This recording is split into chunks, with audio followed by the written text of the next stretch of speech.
வணக்கம். மார்னிங் முரசு செய்திகளை விரிவாக பார்ப்பதற்கு முன் தலைப்புச் செய்திகளை பார்க்கலாம். தனது மகனை முதல்வராக்குவதுதான் முதலமைச்சர் ஸ்டாலினின் ஒரே குறிக்கோள் என உள்துறை அமைச்சர் அமித்ஷா விமர்சனம். என்டிஏ கூட்டணி ஆட்சி அமைந்தவுடன் திமுகவில் நடந்த ஊழல்கள் குறித்து விசாரிக்கப்படும் எனவும் உறுதி.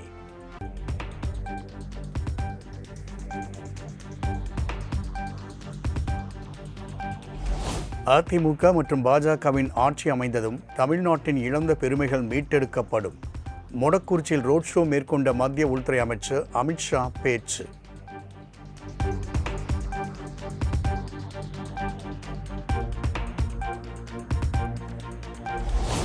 சட்டப்பேரவை தேர்தல் நெருங்கும் சூழலில் ஈரோடு மாவட்டம் மொடக்குறிச்சியில் உள்துறை அமைச்சர் அமித்ஷா ரோட் ஷோ. பாஜக வேட்பாளர் கிருத்திகா சிவக்குமாருக்கு ஆதரவாக சாலை வலம் வந்து வாக்கு சேகரிப்பு.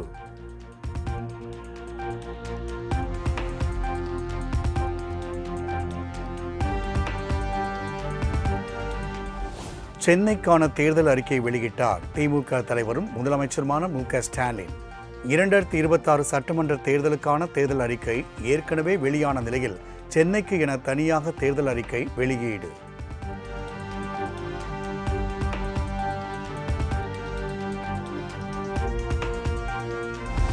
சென்னையில் புதிதாக 1000 மினி பேருந்துகள் இயக்கப்படும் என திமுக தலைமை வாக்குறுதி.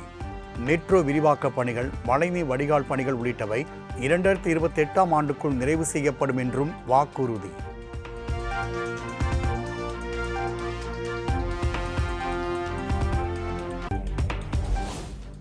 ஒவ்வொரு குடும்பத்திற்கும் திராவிட மாடல் அரசின் திட்டங்கள் சென்று சேர்ந்துள்ளதாக முதலமைச்சர் மு.க. ஸ்டாலின் பெருமிதம்.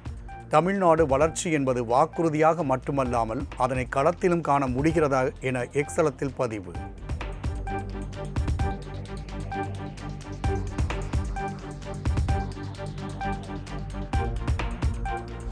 தமிழ்நாட்டில் ஆட்சிக்கு எதிரான அலை வீசவில்லை. மக்கள் திமுக கூட்டணிக்கு முழு ஆதரவு. மீண்டும் திமுக ஆட்சிக்கு வரும்போது அறிவித்த அனைத்து நலத்திட்டங்களும் செயல்படுத்தப்படும் என முதலமைச்சர் மு.க. ஸ்டாலின் உறுதி.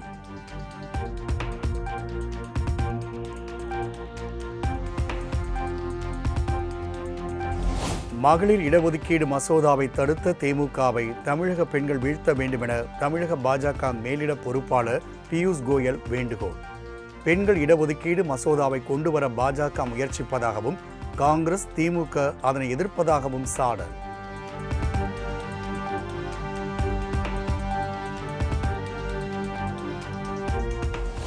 பெண்களுக்கு எதிராக செயல்படும் திமுக கூட்டணிக்கு மக்கள் தகுந்த பாடம் கற்பிக்க வேண்டும்.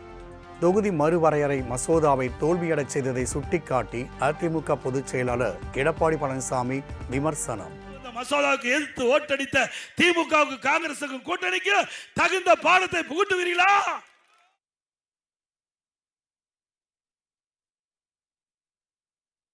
இன்றைக்கு நம்முடைய பெண்களுடைய கனவை சிதைத்து விட்டீர்கள்.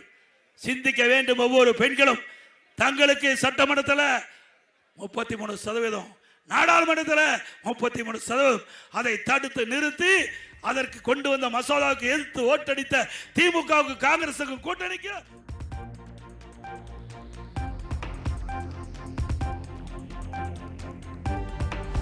எவ்வளவு வெயில் அடித்தாலும் எதிரியை வீழ்த்துவதுதான் நமது லட்சியம் என அதிமுக பொதுச் செயலாளர் எடப்பாடி பழனிசாமி உறுதி. மண்டையை பிளக்கும் வெயிலையும் பொருட்படுத்தாமல் வந்திருக்கும் உங்களை பாதங்களை தொட்டு வணங்குகிறேன் எனவும் பேச்சு. எங்களுடைய லட்சியம் வெயில்களுக்கு பற்றி கவலை இல்லை, எதிரியை வீழ்த்துதான் எங்களுடைய முதல் சபதம்.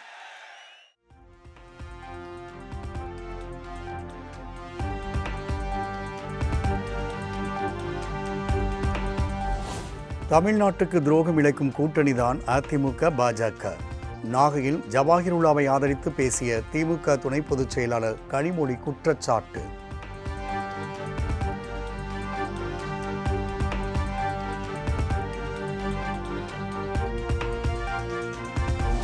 மகளிருக்கான இடஒதுக்கீடு மசோதா நகலை முதலமைச்சர் மு.க. ஸ்டாலின் கொளுத்தியது தேச துரோகம் என பாமக தலைவர் அன்புமணி சாடல். பெண்களுக்கு எதிரான மனநிலையில் வன்மத்துடன் மசோதாவை திமுக தோற்கடித்துள்ளது என காட்டமாக பேச்சு. கொண்டாடுகிறார் என்றால் அவருடைய மனநிலை பெண்கள் தெரிந்து கொள்ள வேண்டும். இது எவ்வளவு வன்மமான ஒரு மனநிலை இது.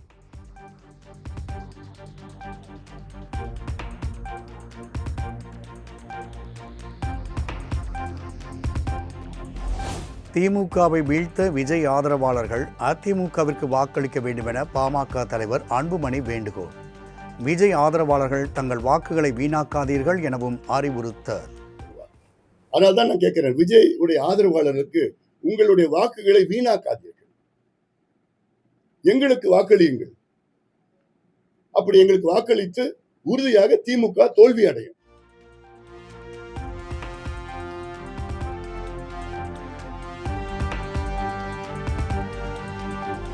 எடப்பாடி தொகுதியில் கட்சிக்கு வேட்பாளர் இல்லாததால் சுயேட்சை வேட்பாளர் பிரேம்குமாரை மனதளவில் நம் வேட்பாளராக கருதி ஆதரவு என விஜய் அறிக்கை.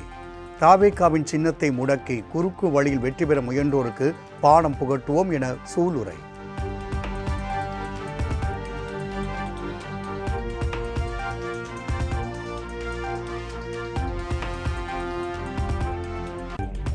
தொகுதி மறுவரையறை மசோதாவை தோல்வியடை செய்தமைக்கும் FCRA சட்டத்திற்கு எதிராக குரல் கொடுத்ததற்காகவும் முதலமைச்சர் மு.க.ஸ்டாலினை நேரில் சந்தித்து நன்றி தெரிவித்த கிறிஸ்துவ ஆயர்கள். சென்னை ஆழ்வார்பேட்டை உள்ள முகாம் அலுவலகத்தில் முதல்வரை சந்தித்து 15 கிறிஸ்துவ அமைப்புகளைச் சேர்ந்த தலைவர்கள், பிரதிநிதிகள் நன்றி.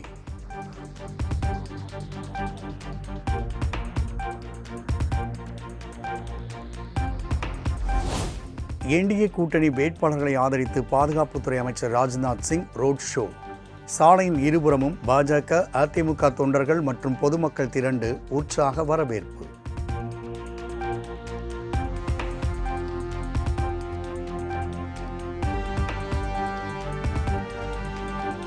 கர்நாடக மாநில தேர்தலில் போட்டியிட்டு டெபாசிட் கூட வாங்காமல் தோற்றுப்போன பிரகாஷ்ராஜ் தன்னை பற்றி பேசுவதா என குஷ்பு கோபம். எங்களை கூத்தாடி என சொல்லும் பிடிஆர் பழனிவேல் தியாகராஜனுக்கு இன்னொரு கூத்தாடியான பிரகாஷ்ராஜ் தானே தேவைப்படுகிறார் என்றும் கடும் விமர்சனம். சினிமா சங்கி கூத்தாடி சொன்னாங்களோ அவங்களுக்கு இன்னைக்கு சத்யராஜும் பிரகாஷ்ராஜும் டெலிவிஷன்ல இருக்கிற அத்தனை பேர் அந்த கூத்தாடிக்கு தானே தேவைப்படுது இன்னைக்கு பிடிஆருக்கு அவருக்காக பிரச்சாரம் பண்றதுக்கு.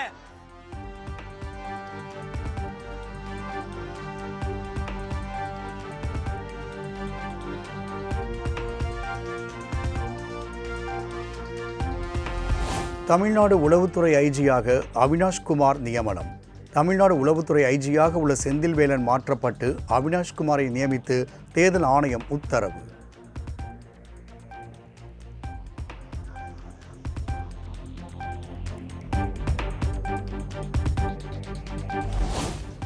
ஆலங்குளம் தொகுதியில் தமிழக வெற்றிக் கழக வேட்பாளருக்காக வாக்கு சேகரிப்பில் ஈடுபட்ட பிரபல நடிகர் ராமராஜன்.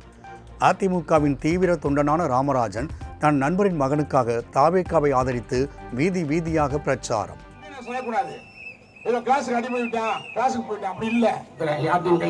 யாருக்கும் துரோகம் பண்ணாம, யாரையும் மறக்காம, நன்றி மறவாமல் இந்த குடும்பத்துக்கு நன்றி கடன் செய்வதற்கு மட்டும்தான் நான் வாக்கு செய்வேன்.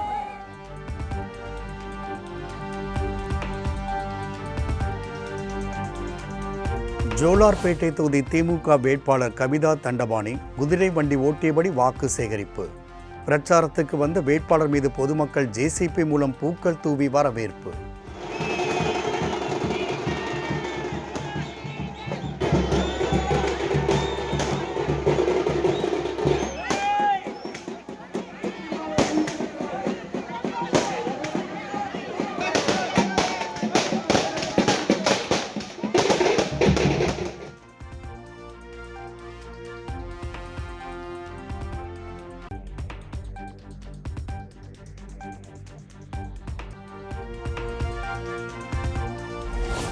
அரூர் தொகுதியில் பிரச்சாரம் மேற்கொண்ட தாவேகா வேட்பாளருக்கு பொதுமக்கள் எதிர்ப்பு. வாக்கு கேட்க வந்த வேட்பாளர் ராகேஷை வழியிலேயே தடுத்து நிறுத்தி பிரச்சாரம் செய்யக்கூடாது என வாக்குவாதத்தில் ஈடுபட்டதால் பரபரப்பு.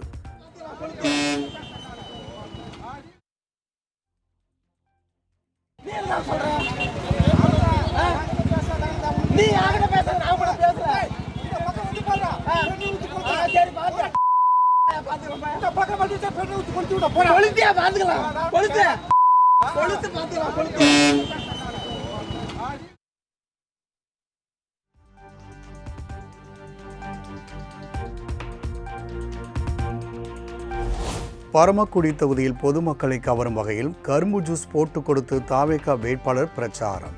வீதி வீதியாக சென்று பொதுமக்களிடம் விசில் ஊதுமாறு கோரியும் துண்டு பிரசுரங்கள் வழங்கியும் வாக்கு சேகரிப்பு.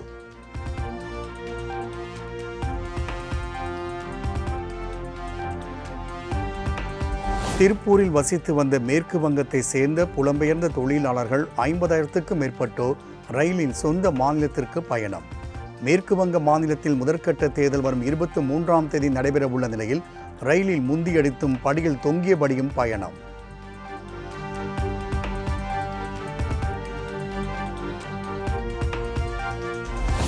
நெல்லை, திண்டுக்கல்லில் தேர்தல் பாதுகாப்பு பணிகளுக்கிடையே ஜனநாயக கடமையாற்றிய காவல்துறையினர். நெல்லையில் உள்ள 5 தொகுதிகளிலும் திண்டுக்கல் மாவட்டத்தில் உள்ள 7 தொகுதிகளிலும் போலீசார் வாக்களிப்பு.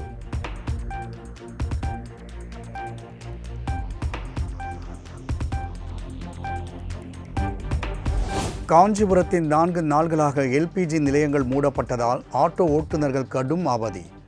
இன்றும் எல்பிஜி நிலையங்கள் திறக்கப்பட்டதால் சுமார் 1 கிலோமீட்டர் தூரத்திற்கு ஆட்டோக்கள் அணிவகுத்து நிற்கும் நிலையில் உரிய நடவடிக்கை எடுக்க கோரிக்கை.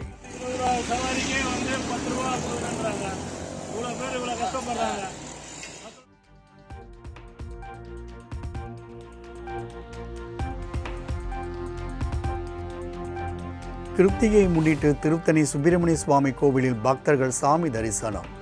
100 ரூபாய் கட்டண வரிசையிலும் பக்தர்கள் 2 மணி நேரத்திற்கு மேலாக காத்திருந்து வழிபாடு.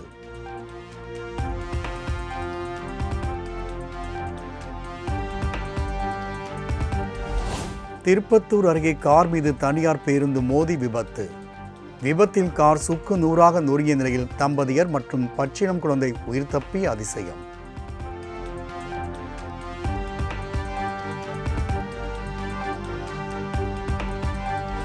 பிரதமர் நரேந்திர மோடி நாட்டை தவறாக வழிநடத்துவது துரதிருஷ்டவசமானது என மம்தா பானர்ஜி விமர்சனம். அரசியல் லாபத்திற்காக மகளிரை கேடயமாக பயன்படுத்தி மறுவரையறை கொண்டு வர முயற்சித்ததாக கடும் தாக்கு.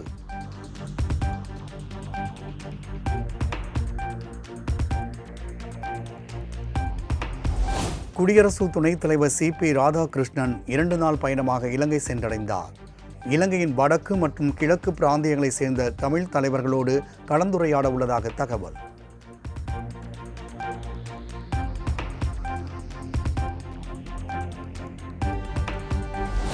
இந்தியாவுடனான எங்கள் உறவு வலுவானது, ஈரான் பிரதிநிதி அப்துல் மஜீத் ஹக்கீம் இலாஹி விளக்கம். இந்திய கப்பல்கள் மீது நடத்தப்பட்ட தாக்குதல் குறித்த முழுமையான விவரங்கள் தெரியவில்லை எனவும் தகவல்.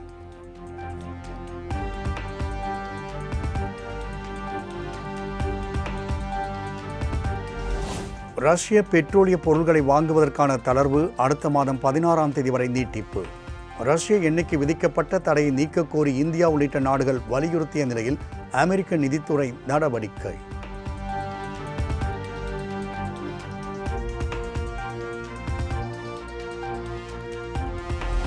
சீனாவில் மனிதர்களுக்கும் ரோபோக்களுக்கும் இடையே நடைபெற்ற ஓட்டப்பந்தயம். ரோபோட்டிக்ஸ் துறையில் தொடர்ந்து நம்ப முடியாத சாதனைகளை நிகழ்த்தி சீனா அசத்தல்.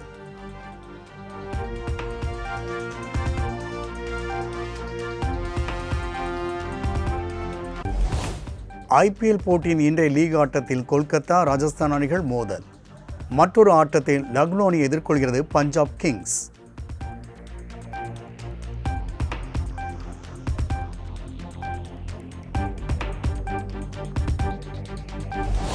காயத்தில் இருந்து குணமடைந்த இலங்கை வீரர் பதிரானா கொல்கத்தா அணிக்கு திரும்பினார். 18 கோடிக்கு வாங்கப்பட்ட பதிரானாவின் வரவு இன்னும் ஒரு வெற்றி கூட பெறா கொல்கத்தா அணியை மீட்டெடுக்கும் என ரசிகர்கள் நம்பிக்கை.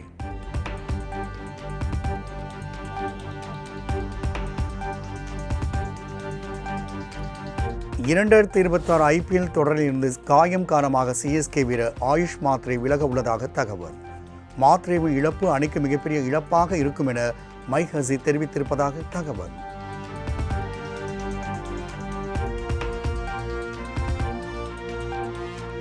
சைப்ரஸ் நாட்டில் நடைபெற்ற ஃபிடே கேண்டிடேட் செஸ் தொடரில் தமிழ்நாட்டை சேர்ந்த வைஷாலி சாம்பியன் பட்டம் என்று அசத்தல். தாயகம் திரும்பிய வெற்றி மங்கை வைஷாலிக்கு தமிழ்நாடு விளையாட்டு மேம்பாட்டு ஆணையம் சார்பில் உற்சாக வரவேற்பு.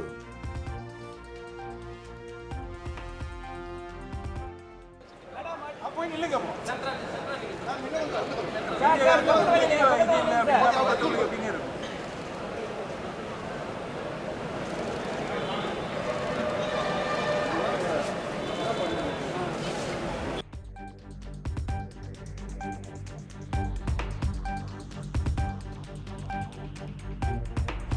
கடைசி போட்டியில் கஜகஸ்தான் வீராங்கனை வீழ்த்தியது சவால் நிறைந்ததாக இருந்தது.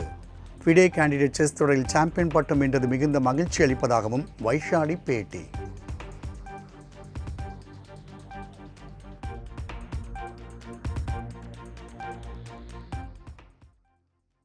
இப்போ சைப்ரஸில் நடந்த FIDE women candidates tournament win பண்ணியிருக்கேன். இது மூலிமா உமன் வேர்ல்ட் சாம்பியன்ஷிப் மேட்ச்க்கு செலக்ட் ஆகியிருக்கேன்.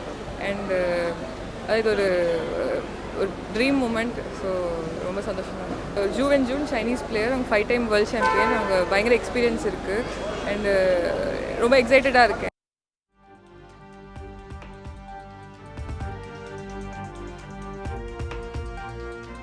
கோவாவை சேர்ந்த ஷாக்தி சதீஷ் மிஸ் இந்தியா தேர்வு.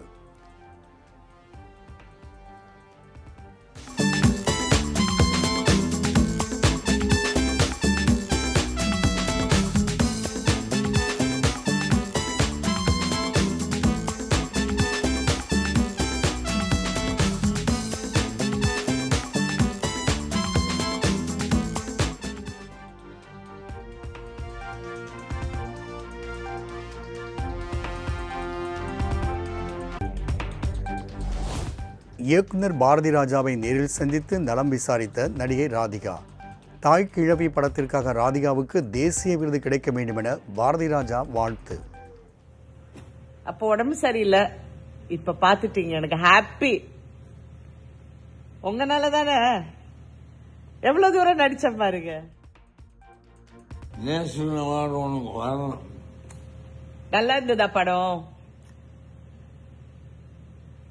நான் உங்களை ரொம்ப வருத்தப்பட்டேன் நீங்க பாக்கலன்னு. அப்போ உடம்பு சரியில்லை, இப்ப பாத்துட்டீங்க, எனக்கு ஹாப்பி. உங்கனால தானே எவ்வளவு தூரம் நடிச்ச பாருங்க.